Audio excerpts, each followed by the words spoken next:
शांति। आज 11 दिसंबर 2025 आज की साकार मुरली रंगीन बड़े बड़े अक्षरों में पढ़ें, सुने और मंथन करें। हम प्रतिदिन प्रातः 4 बजे, 6 बजे, शाम को 4 बजे, 8 बजे मुरली मंथन करते हैं। आप सभी भी इस मुरली मंथन में साथी व सहयोगी बन सकते हैं, जिसके लिए इसी वीडियो के डिस्क्रिप्शन बॉक्स में लिंक दिया हुआ है, जिस लिंक के द्वारा आप सवेरे शाम को चारों टाइम जुड़ सकते हैं। एक ही लिंक रहता है चारों दिनों के लिए, चारों समय के लिए, रोजाना के लिए। फिर भी यदि आपको जुड़ने में कठिनाई आ रही है तो आप ये जो सामने वीडियो देख रहे हैं, उस वीडियो में नीचे चलती हुई लाइन में व्हाट्सएप नंबर दिखाई दे रहा है, उस पर मैसेज करके आप लिंक मंगा सकते हैं, प्रश्न पूछ सकते हैं। आपका कोई सुझाव है तो वे सुझाव भी दे सकते हैं। अच्छा, ओम शांति। आज की साकार मुरली का सार। मीठा मीठा बाबा कहते मीठे बच्चे, संगम युग पर तुम ब्राह्मण संप्रदाय बने हो। इस संगम युग पर तुम ब्राह्मण संप्रदाय बने हो। तुम्हें अब मृत्यु लोक के मनुष्य से अमर लोक का देवता बनना है। संगम युग पर जहां एक कल्प समाप्त हो रहा है, दूसरा कल्प शुरू हो रहा है, उन दोनों कल्प के संगम युग पर हम ब्राह्मण संप्रदाय बने हैं। अब हम आकर के ब्राह्मण बने। ब्राह्मण बनना माना ब्रह्मा के बच्चे बनना, ब्रह्मा द्वारा एडॉप्ट होना। एडॉप्शन चाहे कोई नाम दिया जाए, एडॉप्शन एडॉप्शन है। ठीक है कि नहीं? किसी ने चाहे सामने से स्वीकार किया हो, गले में माला डालकर स्वीकार किया हो, और किसी ने बिना माला डाले भी स्वीकार कर लिया हो। एडॉप्शन एडॉप्शन है। कोर्ट में जाकर के गोद लिया हो और बिना कोर्ट में गए गोद ले लिया। मेन बात है जिसने निभाया। संबंध जो है इस संसार के, ब्राह्मण भी एक संबंध है, ब्राह्मण भी एक अवस्था है। जिस अवस्था को, जिस संबंध को निभाने में हम आगे आते हैं, उसी प्रकार से एक प्रकार का संबंध निभाने वाला संप्रदाय ब्राह्मण अर्थात ब्रह्मा बाबा को फॉलो करने वाला। ब्रह्मा बाबा हमारे सामने प्रैक्टिकल मॉडल एग्जाम्पल है, जिसके आधार पर हमें अपने आप को बनाना है। तो जो ब्रह्मा बाबा को फॉलो करते हैं वो कहलाते हैं ब्राह्मण संप्रदाय। तुम्हें अब मृत्यु लोक के मनुष्यों से अमर लोक का देवता बनना है। मृत्यु लोक के मनुष्य से अमर लोक का देवता बनना है।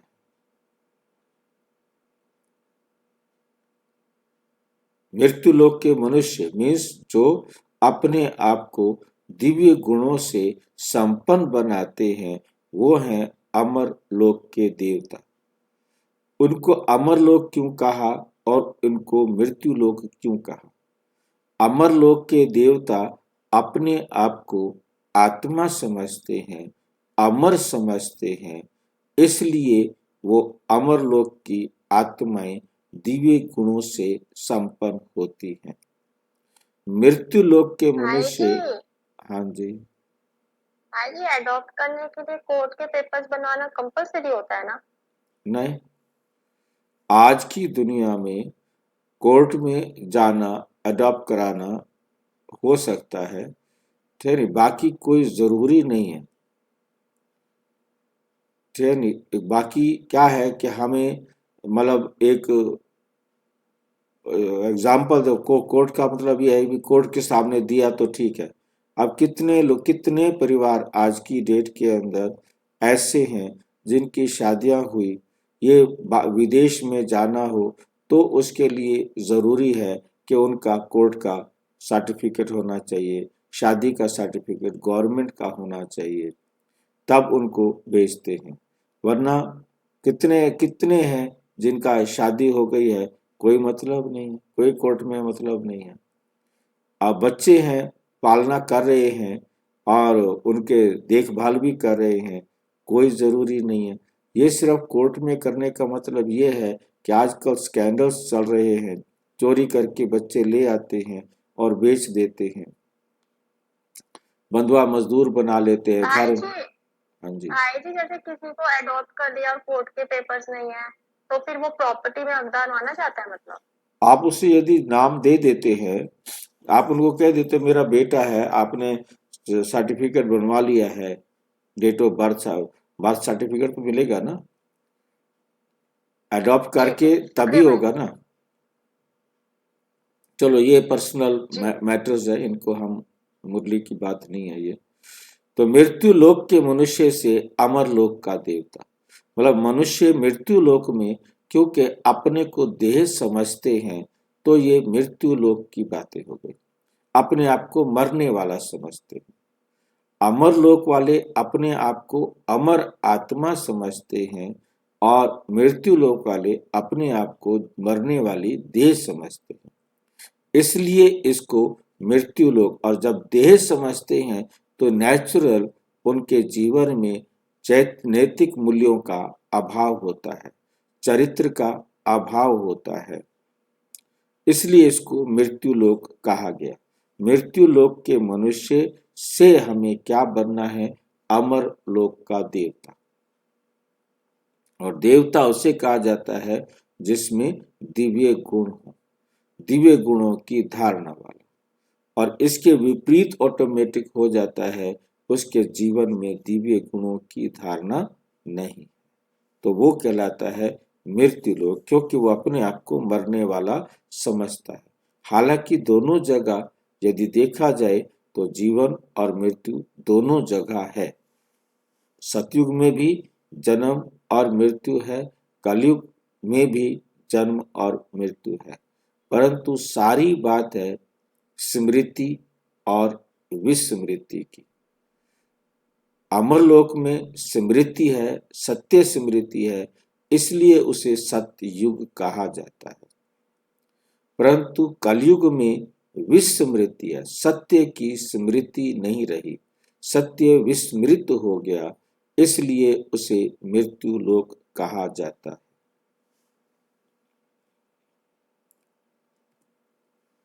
प्रश्न, तुम बच्चे किस नॉलेज को समझने के कारण बेहद का संन्यास करते हो?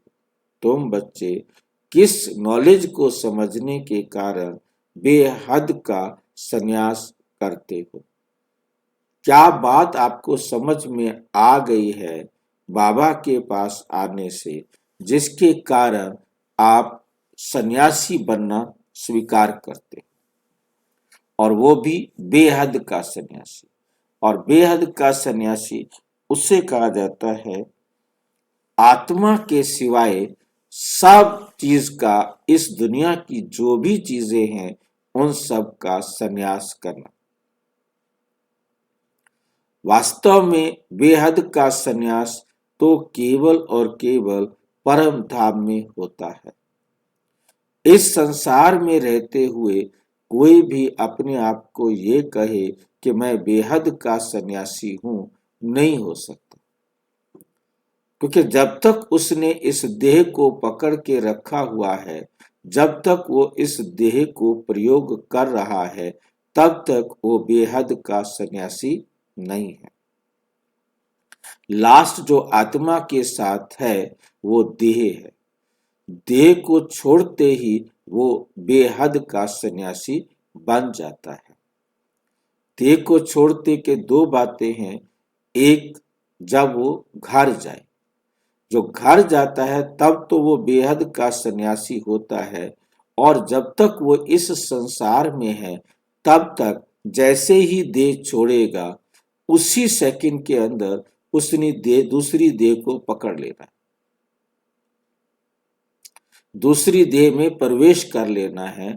इस संसार में कर्म क्षेत्र में रहते हुए कोई भी बेहद का सन्यासी नहीं बन सकता, परंतु बेहद का सन्यासी बनने के लिए कुछ जितना ज्यादा से ज्यादा त्याग कर सकता है, उनको अपनी बुद्धि से निकाल सकता है।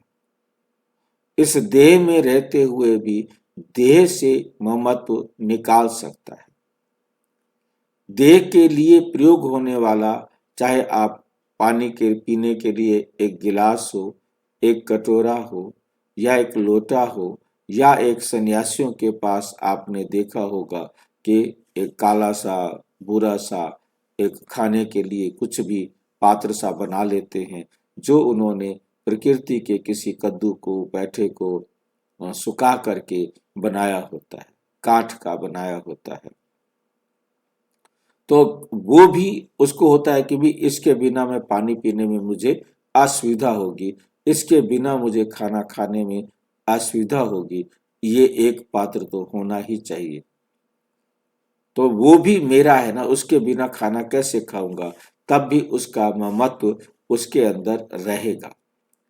बेहद का संन्यास करने के रास्ते पर हम जितने ज्यादा घुसे हुए थे उनको छोड़ना शुरू कर देते हैं।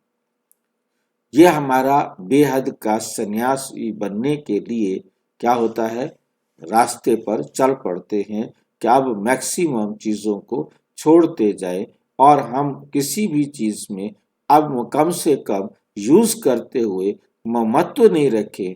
टूट जाए, फूट जाए, खो जाए, चोरी हो जाए, कोई लूट ले जाए, कोई कुछ भी कर दे, हमारे को कोई फर्क नहीं पड़ता। हमें सीधा समझ में आ गया है कि जिस चीज को मैंने जब तक यूज करना है मैं करूंगा। अगले पल मैं आत्मा ने शरीर छोड़ा, जिनको मैं इस शरीर में रहते हुए मेरा मेरा कह रहा था, उसमें से कोई भी चीज मेरी नहीं।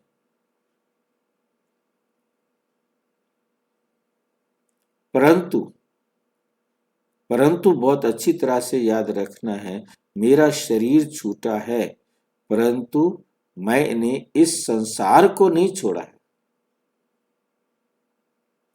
मेरे पाठ के अनुसार मेरे लिए जो पेरेंट्स ने मुझे जन्म देना है, उन पेरेंट्स ने मेरे लिए मेरा जो कार्मिक अकाउंट है, उन चीजों को ऑटोमेटिक मेरे पास आना है, मेरे अधिकार में ऑटोमेटिक वो आएंगे और उन चीजों को मैं यूज करूंगा, चाहे वो मेरे को सड़क मिले भीख मांगने के लिए, चाहे मेरे को महल मिले रहने के लिए।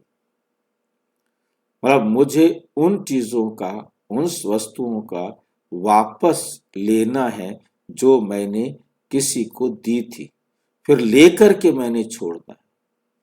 छोड़ के सब ने जाना है, परंतु उससे लेकर फिर छोड़कर जाना है, बिना लिए नहीं। जिनको मैंने दिया था उनसे लेना है। तब हम बेहद के सन्यासी तो बनते हैं परम धाम में, परंतु उस रास्ते पर प्रोसेस हो जाते हैं, आगे बढ़ना शुरू कर देते हैं। तुम्हें ड्रामा की यथार्थ नॉलेज है, तुम जानते हो ड्रामा अनुसार अब इस सारे मृत्यु लोक को भस्मीभूत होना है। अब हमें ये समझ में आ गया है, बाबा ने समझा दिया है और सारा संसार दिखा रहा है। सारा संसार बारूद के ढेर पर बैठा हुआ है, बारूद के ढेर पर बैठा है सारा संसार। तो वो चलेगा तो नेचुरल बात है कि सारा संसार कहीं देखने के लिए नहीं मिलेगा, सारे संसार की सफाई हो जाएगी। उस सफाई से जितना मेरा मेरा कर रहे होंगे वो दुखी होंगे, उस सफाई से पहले। आज सारे के सारा संसार इसी बात में दुखी है, ये मेरा है, ये मेरा है। परंतु जिसको ये समझ में आ गया ये कुछ भी नहीं रहना है भाई, क्या मेरा मेरा और क्यों मेरा मेरा।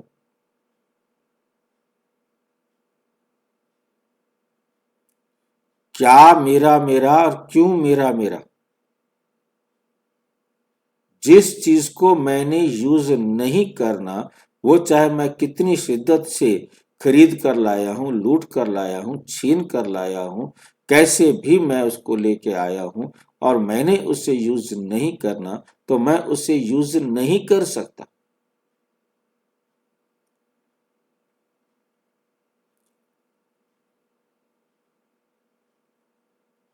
पद्मावत के अंदर यही सबसे बड़ी शिक्षा उसको, जो राजा था यहाँ का, जिसने आक्रमण किया था, युद्ध किया था, और लास्ट में जब वहां पहुंचा तो उसको राख ही मिली।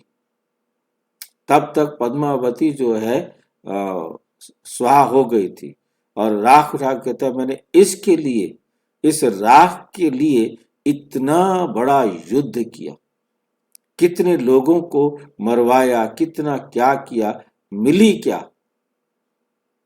राख।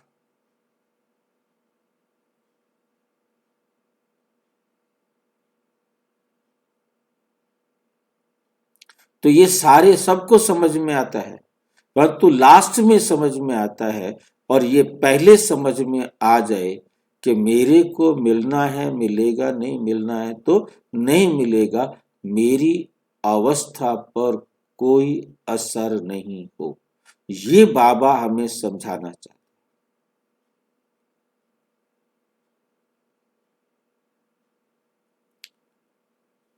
ये मृत्यु लोक को भस्मीभूत होना है। अभी ये दुनिया वर्थ नॉट ए पेनी बन गई है, हमें वर्थ पाउंड बनना है, हमें वर्थ पाउंड बनना है। इसमें जो कुछ होता है वे फिर हू बहू कल्प के बाद रिपीट होगा। इसलिए तुमने इस सारी दुनिया से बेहद का संन्यास किया। दुनिया वालों को समझ में आती है स्थूल की बातें जब उनको प्राप्त नहीं होती। और बातें बाबा ने एक और एग्जाम्पल हमें दिया हुआ है कि जब किसी को डॉक्टर कह देता है कि अब ये खत्म होने वाला है, अब इसका समय थोड़ा ही रह गया है, तो भी उससे ममत्व खत्म हो जाता है। एक बार वो रो लेंगे, उसके बाद समझ लेते हैं भाई अब इसने जाना है, अब ये रुक नहीं सकता, कोई दुनिया की ताकत रोक नहीं सकती, डॉक्टर ने मना कर दिया है। और यहां तो सबसे बड़े सर्जन ने कह दिया है कि ये संसार अभी खत्म होना है, और ये खत्म होना हमें ये मालूम है हमारे लिए कोई दुख की बात नहीं। खत्म होना कोई दुख की बात नहीं, मृत्यु कोई दुख की बात नहीं, सिर्फ फर्क इतना है तुमने ड्रेस चेंज करनी है और संसार का मकान चेंज करना है। दो ही काम है, एक ड्रेस चेंज करनी है, एक कमरा चेंज करना है, बस। और तो कुछ है ही नहीं। बाकी यहाँ और वहां जो मेरा पार्ट है वो ऑलरेडी फिक्स है। निश्चिंत रहना है, मैं जहां हूं वहां ठीक हूं, वहां खुश हूं, यही मेरे जीवन का मकसद होना चाहिए। मैं जहां हूं, जैसा हूं, मैं खुश हूं, मेरी खुशी सबको खुशी देने वाली बन जाए। तो ये है हमारा बेहद का सन्यासी बनने की बाबा की युक्ति। कैसे हम बेहद के सन्यासी बने, आखिर अल्टीमेटली सारा हिसाब बराबर करा के सब आत्माओं को बेहद का सन्यासी बना देते हैं। बस फर्क इतना है, कोई सहन करके दुखी होकर के बनते हैं और कोई खुशी से बन जाते हैं।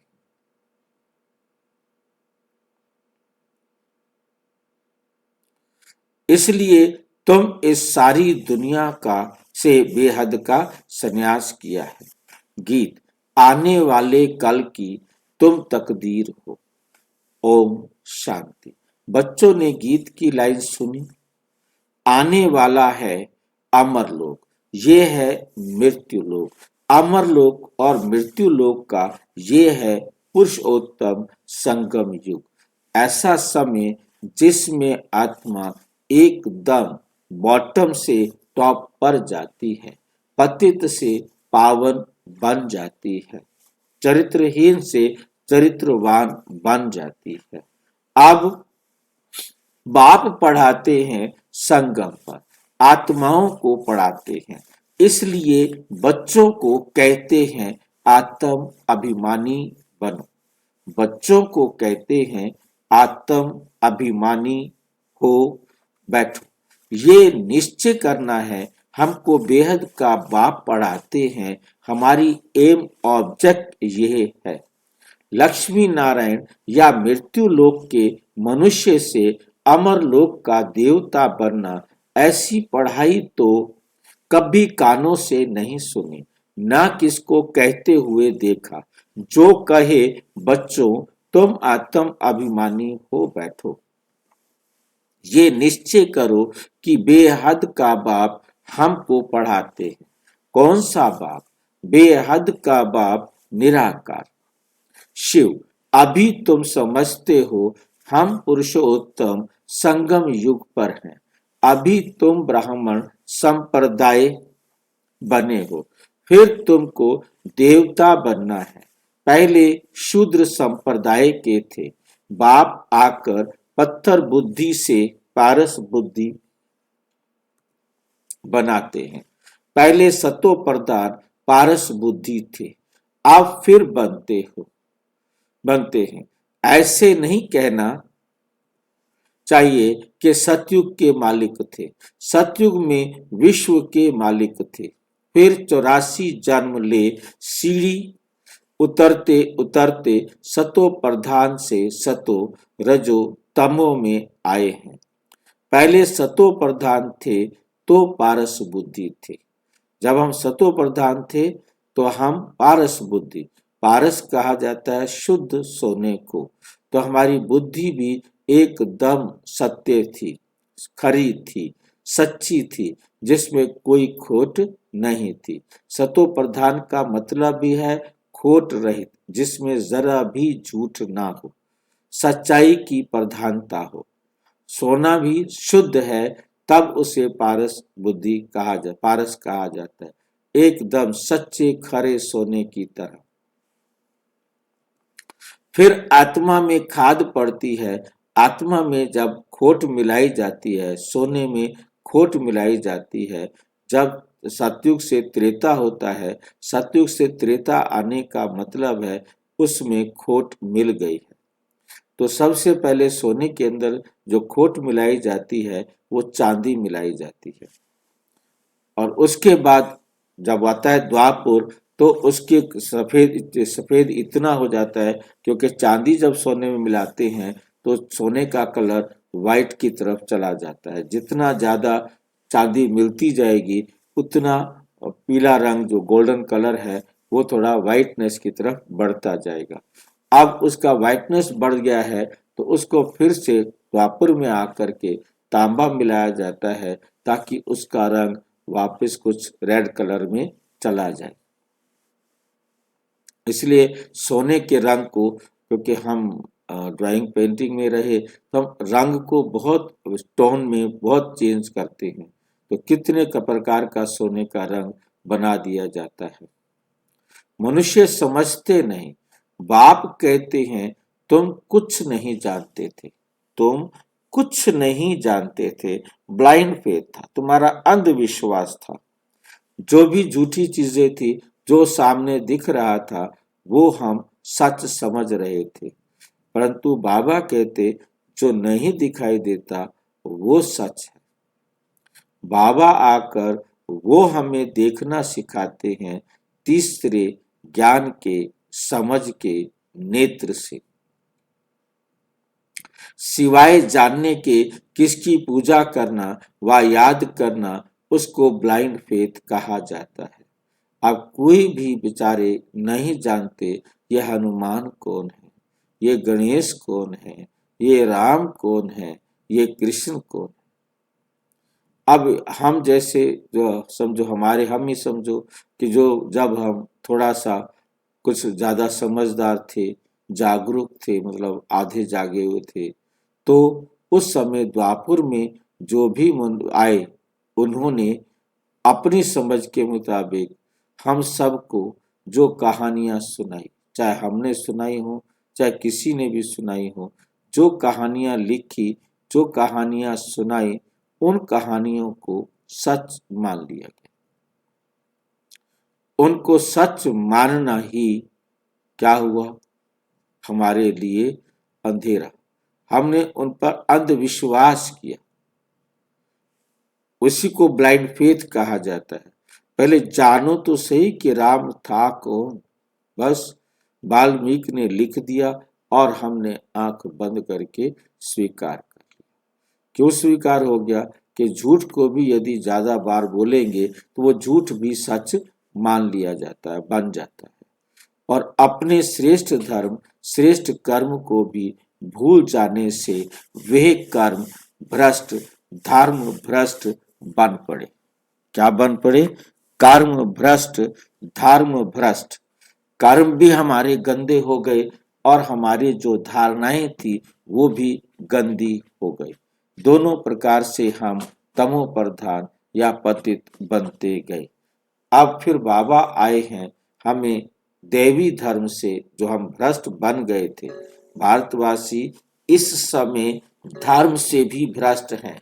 बाप समझाते हैं वास्तव में तुम हो प्रवृत्ति मार्ग। तुम कौन हो? प्रवृत्ति मार्ग। प्रवृत्ति मार्ग माना परिवार में रहने वाले, प्रवृत्ति मार्ग माना मिल करके रहने वाले। प्रवृत्ति मार्ग तुम हो, प्रवृत्ति मार्ग वाले।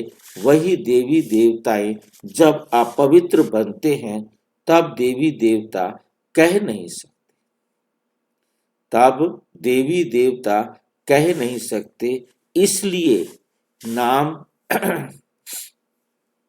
बदल हिंदू धर्म रख दिया है। ये भी होता है ड्रामा प्लान अनुसार, ये भी होता है ड्रामा प्लान अनुसार। सभी एक बाप को ही पुकारते हैं, हे पतित पावन आओ। वे एक ही गॉडफादर है जो जन्म मरण रहित है। ऐसे नहीं कि नाम रूप से न्यारी कोई चीज है, उसका हम नाम भी दे रहे हैं, उसका रूप भी दे रहे हैं। आत्मा का व परमात्मा का रूप बहुत सूक्ष्म है, सिर्फ देखा नहीं जा सकता। ये नहीं कह सकते कि आत्मा का रूप नहीं है, परमात्मा का रूप नहीं है। आत्मा का या परमात्मा का रूप बहुत सूक्ष्म है, जिसको स्टार व बिंदु कहते हैं। शिव की पूजा करते हैं, शरीर तो है, शरीर तो है नहीं। शिव की पूजा करते हैं, शिवलिंग की पूजा करते हैं। अब आत्मा बिंदी का की पूजा, आत्मा बिंदी की पूजा हो ना सके, आत्मा बिंदी की पूजा हो ना सके, उनको बड़ा बनाते हैं। किसको बड़ा बनाते हैं? शिवलिंग को। शिवलिंग को बड़ा बनाते हैं, पूजा के लिए समझते हैं, शिव की पूजा करते हैं। परंतु परंतु उनका रूप क्या है वो नहीं जानते। वे सब बातें बाप इस समय ही आकर समझाते हैं। वो बाबा इस समय ही आकर हमें एक एक बात समझाते हैं। बाप कहते हैं तुम अपने जन्मों को नहीं जानते, तुम अपने जन्मों को नहीं जानते हो। 84 लाख योनियों का तो एक गपोड़ा लगा देते, 84 लाख योनियों का तो एक गपोड़ा लगा देते दिया है। अब बाप तुम बच्चों को बैठ समझाते हैं। अभी तुम ब्राह्मण बने हो, फिर तुम देवता बनना है। अभी तुम ब्राह्मण बने हो, फिर तुम्हें क्या बनना है? देवता बनना है। कलयुगी मनुष्य ही शूद्र, कलयुगी मनुष्य हैं शूद्र। तुम ब्राह्मणों की एम ऑब्जेक्ट है मनुष्य से देवता बनने की। मनुष्य से देवता बनने की क्या है? एम ऑब्जेक्ट है, उद्देश्य है, लक्ष्य है तुम्हारा। मनुष्य देवता बनने का ही पुरुषार्थ करते हैं संगम पर। मृत्यु लोक पतित दुनिया, नई दुनिया वो थी जहां ये देवी देवताएं राज्य करते थे। ये है पुरानी दुनिया। नई दुनिया तब थी जब हमारे पास काया नहीं थी। काया 100% प्योर थी, आत्मा भी 100% प्योर थी, काया भी 100% प्योर थी, और धीरे धीरे ये संसार भी 100% प्योर था, और उसके बाद धीरे धीरे ये गिरता आया। गिरते गिरते आज इस अवस्था में आ पहुंचा है कि तन भी पतित हो गया है, बॉटम पर आ गया है, आत्मा भी बॉटम पर आ गई।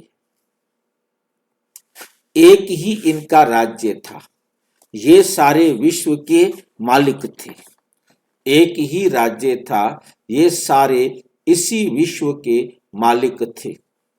अभी तो तुम तमो प्रधान दुनिया है, क्योंकि सारे खंड एक थे तो एक ही विश्व था। परंतु आज क्या है, खंड बढ़ गए हैं, देश अलग अलग हो गए हैं, तो जिसके कारण तमो प्रधान है। अभी तो तमो प्रधान दुनिया है, अनेक धर्म हैं। ये देवी देवता धर्म प्राय लोप हो गया है। देवी देवताओं का राज्य कब था, कितना समय चला, कितना समय चला, ये वर्ल्ड की हिस्ट्री ज्योग्राफी कोई नहीं जानते। बाप ही आकर तुमको समझाते हैं। यह है गॉड फादरली वर्ल्ड यूनिवर्सिटी। ये है गॉड फादरली वर्ल्ड यूनिवर्सिटी, जिसकी एम ऑब्जेक्ट है अमर लोक का देवता बनना। इनको अमर कथा भी कहा जाता है। तुम इस नॉलेज से देवता बन काल पर जीत पाते हो।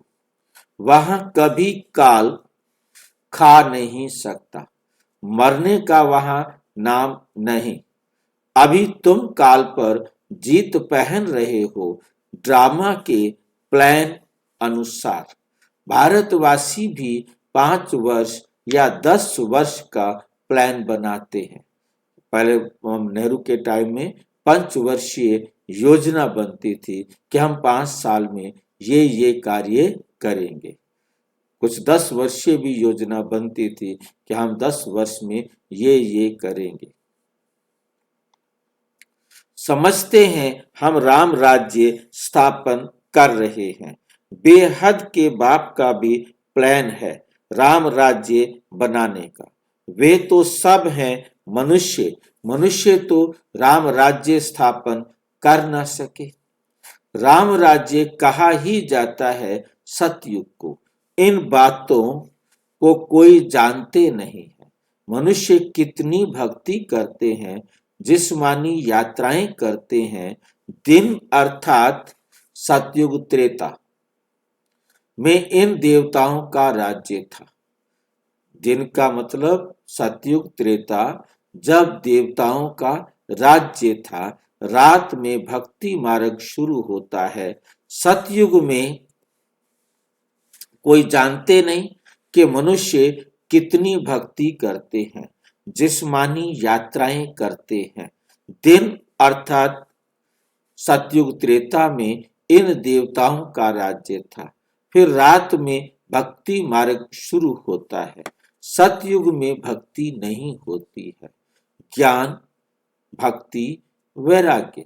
सतयुग त्रेता में ज्ञान के आधार पर गिरना शुरू होते हैं, और जब गिर जाते हैं तो भक्ति शुरू होती है। फिर परमात्मा आकर संगम पर हमें सत्य समझाकर, ज्ञान देकर, जहां हमें ज्ञान की धारणा करना सिखाते हैं, धारणा का आधार भी वैराग्य बनता है। बिना वैराग्य के ज्ञान की धारणा नहीं होती। ज्ञान तो, जानकारी तो मिल जाती है। ज्ञान माना जानकारी, समझ, वो हमें मिल जाती है, परंतु वैराग्य उसको धारण करने के लिए तैयार करता है। समझदार हमें ज्ञान के द्वारा ये सच समझ में आ जाता है कि अब हम आत्माओं को घर जाना है। हम आत्माएं हैं, हम इस संसार में पाठ बजाने आए थे। अब ये संसार तमो प्रधान खराब हो गया है। अब इस संसार का परिवर्तन करना है। अब हमें नया संसार बनाना है, नया मकान बनाना है, तो पुराने मकान को तोड़ना पड़ेगा। तो पुराने मकान से हमारा वैराग्य आ जाता है। तो हमें वैरागी बनने पर ही धारणा होती है। तब हम उन सच्चाइयों को अपने जीवन में धारण करते हैं, और जितनी जितनी जो धारणा कर सकता है वो उतना ऊंच देवता बन जाता है। तो उस ज्ञान की धारणा के अनुसार ही आत्मा इस संसार में पाठ बजाने आती है। किसने 100% ज्ञान को अपने जीवन में धारण किया है, किसने कितना कम किया है। तो वैराग्य हमें इस नरक से, इस भक्ति से आती है, क्योंकि भक्ति तमो प्रधान हो जाती है और भक्ति की सच्चाई समझ में आ जाती है, विनाश। भक्ति का मतलब है विनाश, कयामत, डूम्सडे नाइट, लास्ट नाइट, जैसे भी समझ लो कि ये हर एक धर्म या भाषा में ये आया है कि एक समय डूम्सडे आता है, तब खुदा आकर अपना स्वर्ग और नरक में भेजने के लिए आत्माओं का निर्णय करता है कि ये आत्मा स्वर्ग में जाएगी, ये आत्मा नरक में जाएगी। तो उसमें वो तो नहीं कहते कि मेरिट बनती है, परंतु बाबा आकर कहते, बच्चे, मेरिट के अनुसार जिसने अपना चरित्र जितना ऊंच बनाया है ईश्वरीय ज्ञान के हिसाब से, तो वे स्वर्ग में पहले, और उसके बाद, उसके बाद, उसके बाद, उसके बाद मेरिट के अनुसार हर आत्मा को आना है। ये मेरिट का जो चैप्टर है, ये दुनिया की किसी फिलॉसफी में मैंने अभी तक नहीं पढ़ा, हो सकता है हो, परंतु बाबा ने आके ये चैप्टर समझाया है कि हर आत्मा मेरिट से घर जाती है। हर आत्मा यूनिक है, हर आत्मा की यूनिक आईडी है। हर एक आत्मा अपनी सीट को, अपनी मेरिट को कभी भी बदल नहीं सकती। मैं भी उसके बदलने में कोई सहयोग नहीं दे सकता हूँ। माया भी कोई सहयोग नहीं दे सकती।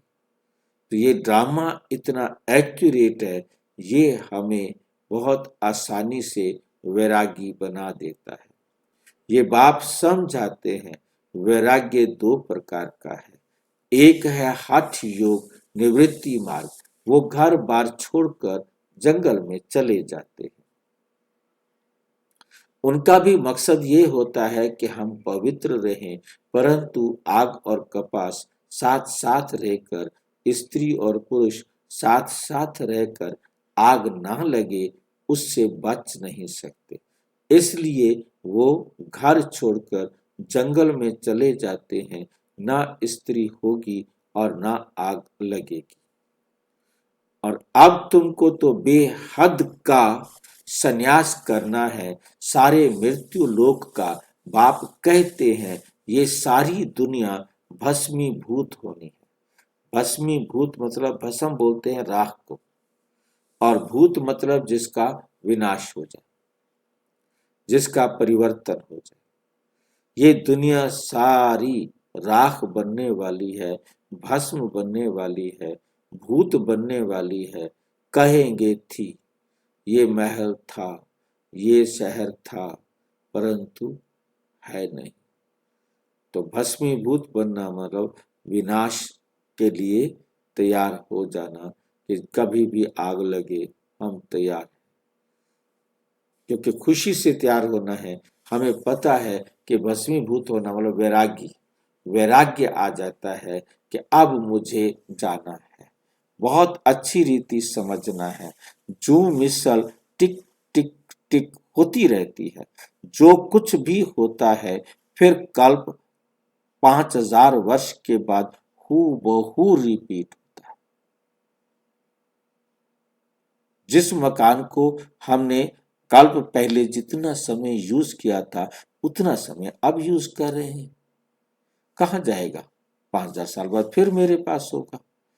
जो भी चीजें, जो भी साधन, जो भी, चाहे वो शरीर हो चाहे कुछ भी हो, कोई भी चीज हो, 5000 साल बाद फिर मेरे पास होगी। मैंने एक्यूरेट टाइम पर फिर से आना है, फिर एक्यूरेट टाइम पर आना है। फिर क्या, क्यों क्यों दुखी हूं? ये हमें याद रखना है कि मैंने उतनी समय का मालिक हूं जितना समय मैंने इसको यूज करना है। ये बात मैं ब्रह्मा बाबा और मम्मा को देखता हूँ, सोचता हूँ कि उन्होंने कितना अच्छी तरह अपने अंदर बिठाया। क्या हम पति पत्नी बनेंगे? वो जब बनेंगे ना। अभी तो हमारा रोल ये है ना कि मैं ज्ञान सुनाऊं, और ये ज्ञान का आधार है, ये ज्ञान शिव बाबा का रथ है जिसके द्वारा मुझे सत्य ज्ञान मिलना है। और मुझे उस जो सत्य ज्ञान मिला है वही मैंने अपने परिवार के बाकी भाई बहनों को समझाना है। उसी के आधार पर उनका जो है ना मेकअप करना है। तो हमें बहुत अच्छी तरह से समझना है कि जब ये बातें समझ में आती जाती हैं फिर किसी भी चीज में मेरा कहने का कोई मतलब नहीं रह जाता। फिर कल्प 5000 वर्ष बाद हूबहू रिपीट होगा। इसको बहुत अच्छी रीति समझकर बेहद का संन्यास करना है। समझो, कोई विलायत जाते हैं, कहेंगे वहां हम ये नॉलेज पढ़ सकते हैं। बाप कहते हैं हाँ, कहाँ भी बैठ तुम पढ़ सकते हो।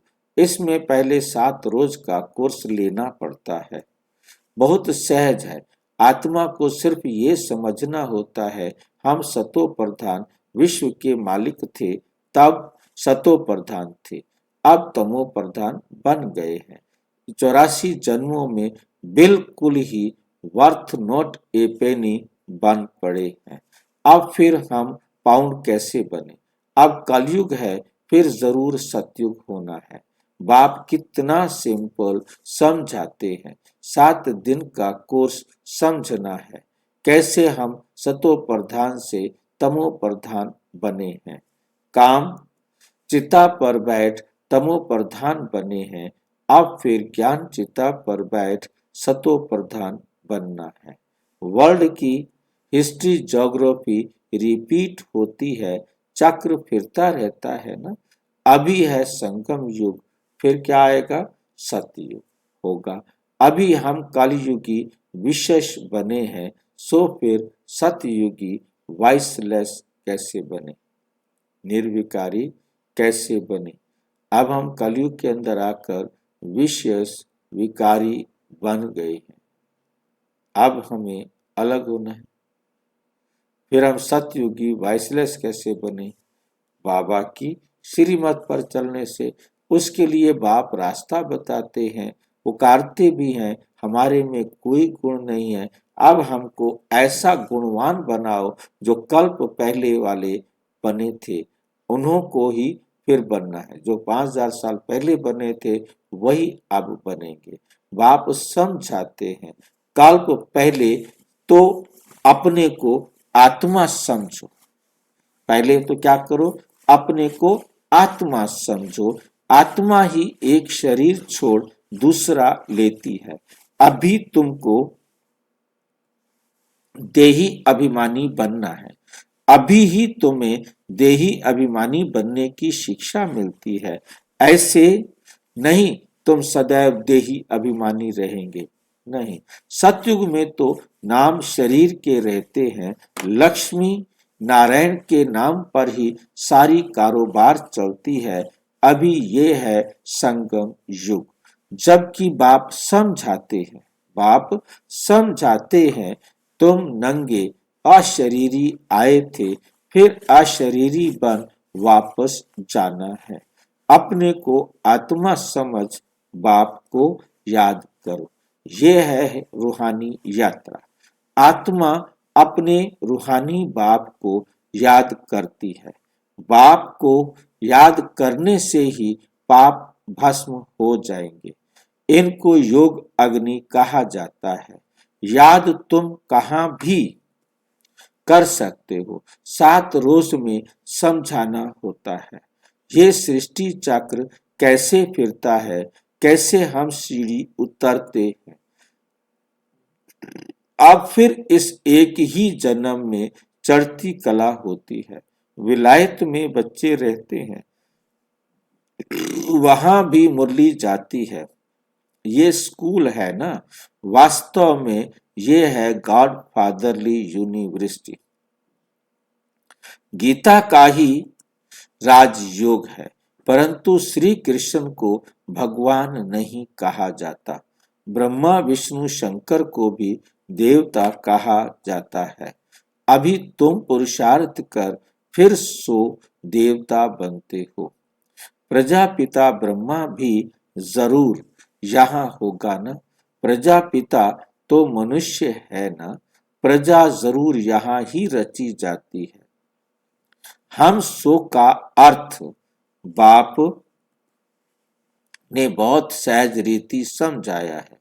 भक्ति मार्ग में तो कह देते हम आत्मा सो परम आत्मा, हम आत्मा सो परम आत्मा। आत्मा को ही परमात्मा मान लेते हैं और इसलिए परमात्मा को फिर कह देते हैं सर्वव्यापी है, क्योंकि सब शरीरों में आत्मा है और वो परमात्मा का अंश है। तो वो कहते हैं सब में परमात्मा है। बाप कहते हैं सब में व्यापक है आत्मा। मैं कैसे व्यापक होऊंगा? तुम मुझे बुलाते ही हो कि हे पतित पावन आओ, हमको पावन बनाओ। निराकारी दुनिया निराकारी दुनिया या आत्माएं सब आकर अपना अपना रथ लेती है। हर एक आत्मा आकर अपना अपना शरीर लेती है। हर एक अकाल मूर्त आत्मा का तख्त है। ये तख्त कहो या रथ कहो, बाप को तो रथ है नहीं। बाप के पास तो ये शरीर है नहीं। वे निराकार ही गाया जाता है। ना सूक्ष्म शरीर है और ना स्थूल शरीर है। निराकार खुद रथ में जब बैठे तब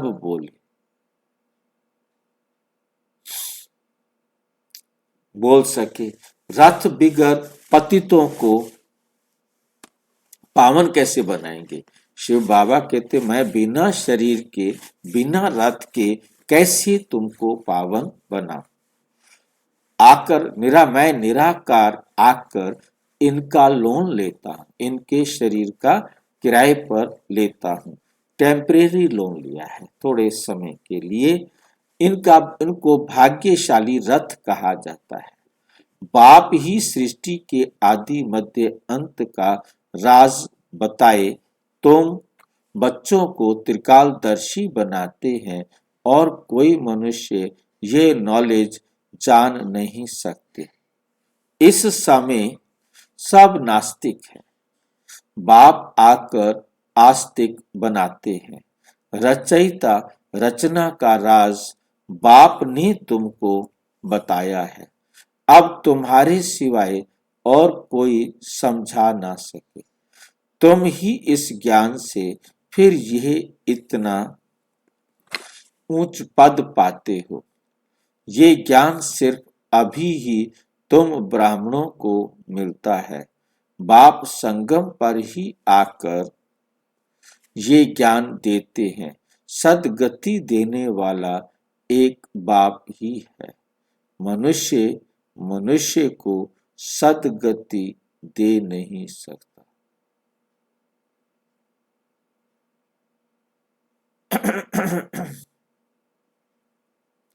सद्गति देने वाला एक बाप ही है। मनुष्य मनुष्य को सद्गति दे ना सके। वे सब गुरु हैं भक्ति मार्ग के। सतगुरु एक ही है, उनको कहा जाता है सतगुरु। वाह सतगुरु वाह। इनको पाठशाला भी कहा जाता है। एम ऑब्जेक्ट नर से नारायण बनने का है। हमारा जो लक्ष्य है वो नर से नारायण बनने का है। वे सब हैं भक्ति मार्ग की कथाएं। गीता से भी कोई प्राप्ति नहीं। दुनिया की गीता से या भक्ति मार्ग की किताबों से कोई प्राप्ति ही नहीं, कोई भी। बाप कहते हैं मैं तुम बच्चों को सन्मुख आकर पढ़ाता हूं जिससे तुम ये पद पाते हो। इसमें मुख्य है पवित्र बनने की बात। बाप की याद में रहना है। इसी में ही माया विघ्न डालती है। तुम बाप को याद करते हो अपना वर्षा पाने के लिए। ये नॉलेज सब बच्चों के पास जाती है। कभी भी मुरली मिस ना हो। मुरली मिस हुई गोया एब्सेंट पड़ जाती है।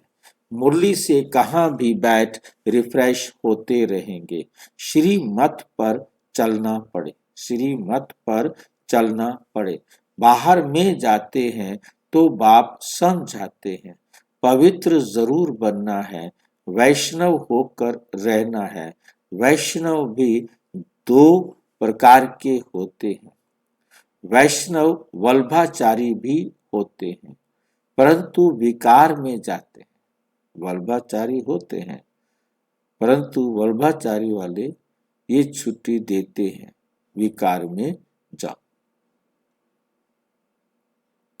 परंतु विकार में जाते हैं। पवित्र तो है नहीं तो उसे फिर पवित्र तो नहीं कहेंगे ना। तुम पवित्र बन विष्णु बनते, विष्णुवंशी बनते हो। तुम पवित्र बन के क्या बनते हो? विष्णु वंशी बनते हो। वहां तुम वैष्णव रहेंगे, विकार में नहीं जाएंगे। वे है अमर लोक और ये है मृत्यु लोक। अभी तुम विष्णुपुरी में जाते हो, अभी तुम विष्णुपुरी में जाते हो।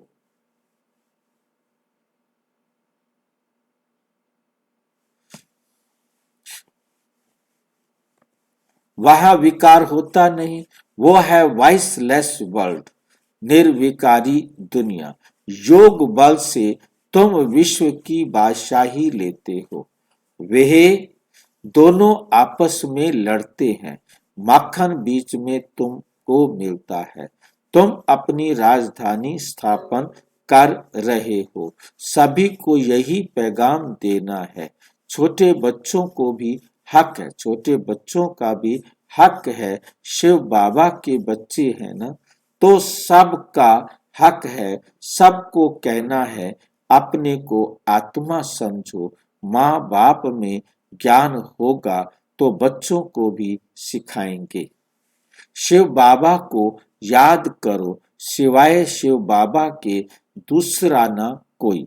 एक की याद से ही तमो प्रधान से सतो प्रधान बन जाएंगे। इसमें पढ़ाई बहुत अच्छी चाहिए। विलायत में रहते भी तुम पढ़ सकते हो, विलायत में रहते भी तुम पढ़ सकते हो। इसमें किताब आदि कुछ भी नहीं चाहिए, कहाँ भी बैठे तुम पढ़ सकते हो, बुद्धि से याद कर सकते हो। ये पढ़ाई इतनी सहज है, योग अथवा याद से बल मिलता है। तुम अभी विश्व का मालिक बन रहे हो। बाप राजयोग सिखाकर पावन बनाते हैं। वे है हठ योग और ये है राजयोग। इसमें परहेज बहुत अच्छी रीति चाहिए, इसमें परहेज बहुत अच्छी रीति चाहिए। इन लक्ष्मी नारायण जैसा सर्वगुण संपन्न बनना है ना। खान पान की भी परहेज चाहिए। दूसरी बात, बाप को याद करना है तो जन्म जन्मांतर के पाप कट जाएंगे। इसको कहा जाता है सहज राजयोग। राजाई प्राप्त करने के लिए अगर राजाई ना ली तो गरीब बन जाएंगे। श्रीमत पर पूरा चलने से श्रेष्ठ बनेंगे। भ्रष्ट श्रेष्ठ भ्रष्ट से श्रेष्ठ बनना है। भ्रष्ट से हमें क्या बनना है? श्रेष्ठ बनना है। उसके लिए बाप को याद करना है। कल्प पहले भी तुमने ये ज्ञान लिया था जो फिर अब लेते हो। सतयुग में और कोई राज्य नहीं था, उसको कहा जाता है सुख धाम। अभी ये है दुख धाम। अभी ये क्या है? दुख धाम। और जहां से हम आत्माएं आई हैं वो है शांति धाम। शिव बाबा को वंडर लगता है दुनिया में मनुष्य क्या क्या करते हैं। बच्चे कम पैदा हों उसके लिए भी कितना माथा मारते रहते हैं। समझते नहीं, ये तो बाप का ही काम है। बाप झट एक धर्म की स्थापना और बाकी सब धर्मों का विनाश कर देते।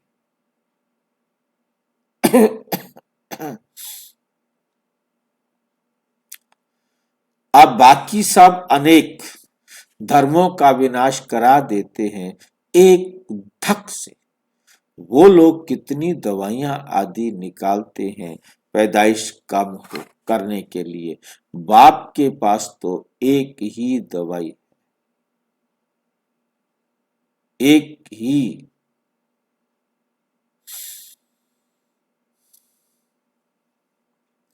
एक धर्म की स्थापना होनी है, वो समय आएगा। एक ही दवाई है बस। फिर एक धर्म की स्थापना होनी है, वो समय आएगा। सब कहेंगे ये तो पवित्र बन रहे हैं, फिर दवाई आदि की भी क्या दरकार है। तुमको बाबा ने ऐसी दवाई दी है मन मना भाव, जिससे तुम 21 जन्मों के लिए पवित्र बन जाते हो। अच्छा, मीठे मीठे सिक्की लधे बच्चों प्रति माता पिता बाप दादा का याद प्यार और गुड मॉर्निंग। रूहानी बाप की रूहानी बच्चों को नमस्ते। हम रूहानी बच्चों की रूहानी बाप दादा को नमस्ते नमस्ते नमस्ते। धारणा के लिए मुख्य सार। नंबर 1, पवित्र बनकर पक्का वैष्णव बनना है ताकि मेरे अंदर किसी भी प्रकार के विकार का विष नहीं हो, अणु भी मेरे अंदर जहर का ना रहे। पक्का वैष्णव बनना है। खान पान की भी पूरी परहेज करनी है। श्रेष्ठ बनने के लिए श्रीमत पर जरूर चलना है। मुरली से स्वयं को रिफ्रेश करना है। कहाँ भी रहते सतो प्रधान बनने का पुरुषार्थ करना है। मुरली एक दिन भी मिस नहीं करनी है। एक दिन भी मुरली मिस नहीं करनी है। वरदान, स्व कल्याण के प्रत्यक्ष प्रमाण द्वारा विश्व कल्याण की सेवा में सदा सफलता मूर्त भाव। जैसे आजकल शारीरिक रोग हार्ट फेल का ज्यादा है, वैसे आध्यात्मिक उन्नति में दिल शिकस्त मेरे बस का नहीं है ब्रह्मा कुमार बनना। इनकी इतनी शर्तें हैं, कौन कौन इसको करे। जो नहीं मिलेगा तो पद नहीं मिलेगा ना, कोई बात नहीं। जो मेरा पाठ लिखा है वही मिलेगा ना, क्यों बेकार में टेंशन पालो। टेंशन तो खैर पालनी नहीं है, टेंशन तो पालनी नहीं है, परंतु टेंशन से ये बातें हमें किसी भी प्रकार से टेंशन में लाने का काम नहीं करती। ये हमें बहुत अच्छी तरह से समझना है। बाबा आए हैं सारे संसार को दिल खुश मिठाई खिलाकर, दिल शिकस्त से खुश दिल बनाने वाले, प्राक दिल बनाने वाले। ऐसी दिल शिकस्त आत्माओं में प्रैक्टिकल परिवर्तन करना है।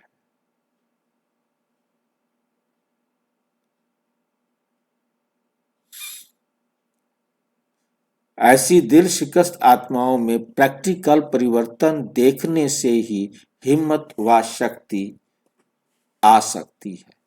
हिम्मत व शक्ति आ सकती है। सुना बहुत है, अब देखना चाहते हैं, प्रमाण द्वारा परिवर्तन चाहते हैं, तो विश्व कल्याण के लिए स्व कल्याण पहले सैंपल रूप में दिखाओ।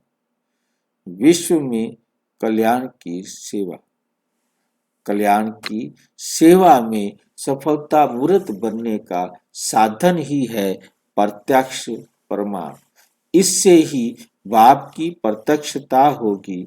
जो बोलते हो वे आपके स्वरूप में प्रैक्टिकल दिखाई दे, तब मानेंगे, तब मानेंगे।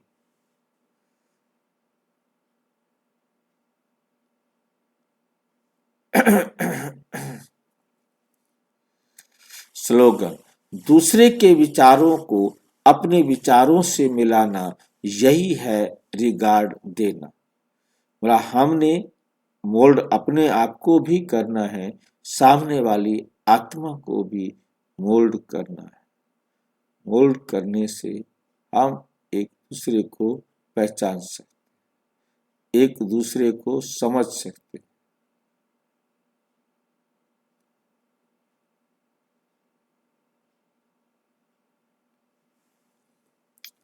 अव्यक्त इशारे, अब संपन्न व कर्मातीत बनने की धुन लगाओ। कर्मातीत बनने के लिए चेक करो कहां तक कर्मों के बंधन से न्यारे बने, कहां तक कोई भी कर्म मुझे बंधन ना लगे। बंधन कब लगता है? जब कोई अलग होता है, तब पता लगता है कि हम बंधे हुए थे। अब तो समय आ गया है बंधन मुक्त बनने।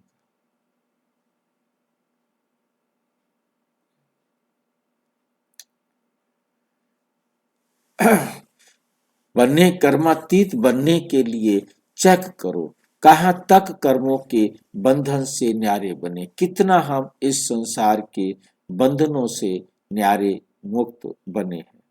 लौकिक और अलौकिक कर्म और संबंध दोनों में स्वार्थ भाव से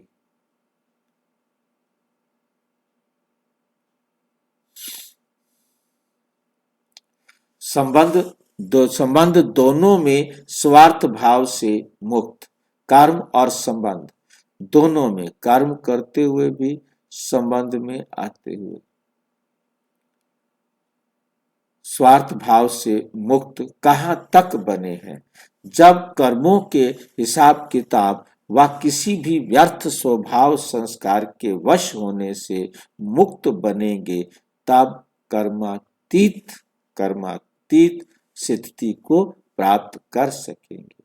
कोई भी सेवा, संगठन, प्रकृति की परिस्थिति, स्वस्थिति व श्रेष्ठ स्थिति को डगमग ना करे।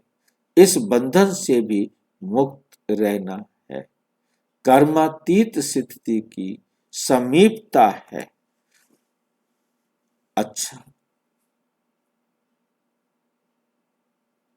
ओम शांति।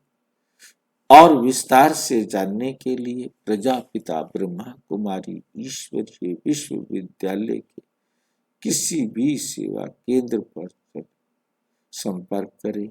और यदि कोई प्रश्न है तो 9213106986 पर अराटाई और टेलीग्राम पर 9650692270 पर केवल व्हाट्सएप।